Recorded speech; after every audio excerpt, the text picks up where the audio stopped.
Corona காலத்துக்கு அப்புறம் வீட்டிலிருந்தே வேலை செய்யற முறை அறிமுகமானதால பலரும் அந்த முறைக்கு அடாப்ட் ஆயிட்டாங்கன்னே சொல்லலாம். இன்னமும் ஒர்க் ஃப்ரம் ஹோம் முறை பல நிறுவனங்கள்ல நடைமுறையில் இருக்கு. வீட்டில் இருந்தபடியே அலுவலக வேலைகள் செய்யறதுக்கு மக்களும் பழகிட்டாங்க. அப்படி வீட்டில இருந்தபடியே அலுவலக வேலையை செய்யறதுக்கு பல ஆப்புகளை மக்கள் பயன்படுத்துறாங்க. அதுல ஒரு வகை ஆப் தான் ரிமோட் ஸ்கிரீன் மிரரிங் டூல்ஸ். இந்த மாதிரியான செயலிகள் மூலமா உங்களுடைய கம்ப்யூட்டர், மொபைல் போன்களை ஒன்னா இணைக்க முடியும். உங்களோட மொபைலை லேப்டாப் மூலமாவோ அல்லது லேப்டாப்பை மொபைல் மூலமாவோ கண்ட்ரோல் பண்ணக்கூடிய வசதிகளை இந்த செயலிகள் நம்மளுக்கு தருது.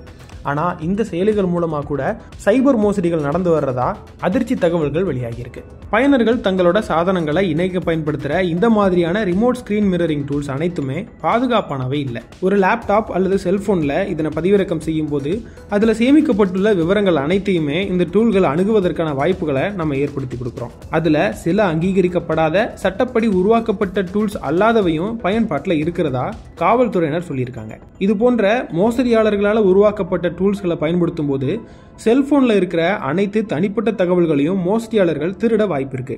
அது கணினியா இருக்கும் பட்சத்துல கணினியோட முழு கட்டுப்பாட்டையும் மோசடியாளர்கள் எடுத்துக்கிறதுக்கான வாய்ப்பையும் நம்ம ஏற்படுத்தி கொடுக்கிறோம். இது தவிர மோசடி செய்யறவங்க இந்த டூல்களை பயன்படுத்துவர தொடர்பு கொண்டு வங்கி பிரதிநிதிகள் போல பேசி, வேறு துறை அதிகாரிகள் போல கூட பேசி அடையாள அட்டை சரிபார்ப்புன்னு சொல்லி மூன்றாம் தரப்பு செயலி ஒன்றை உங்களை பதிவிறக்க சொல்லலாம். ஒருவேளை வங்கிதான்னு நம்பி நீங்க அவங்க சொல்ற செயலியை பதிவிறக்கம் செஞ்சதுக்கு அப்புறம் உங்களோட சாதனங்கள் அவங்க கட்டுப்பாட்டுக்கு போயிடும். உங்களோட தனிப்பட்ட தகவல்களும் சத்தம் இல்லாமல் திருடப்படும். பொதுவாகவே கூகுள் பிளே ஸ்டோர் மற்றும் ஆப்பிளோட ஆப் ஸ்டோர் தங்கள் தளத்துல போலியான மற்றும் மோசடியாளர்களோட செயலிகளை அகற்றுவதில் அதிகபட்ச தீவிரம் காட்டினாலும் கூட சரிபார்க்கப்படாத 1 அல்லது 2 செயலிகள் இன்னும் இருக்கதான் செய்யுது. அதனால உங்களோட செல்போன் அல்லது கம்ப்யூட்டர்கள்ல நம்பகமான சரிபார்க்கப்பட்ட செயலிகளை மட்டுமே பதிவிறக்கம் செஞ்சு பயன்படுத்துங்க.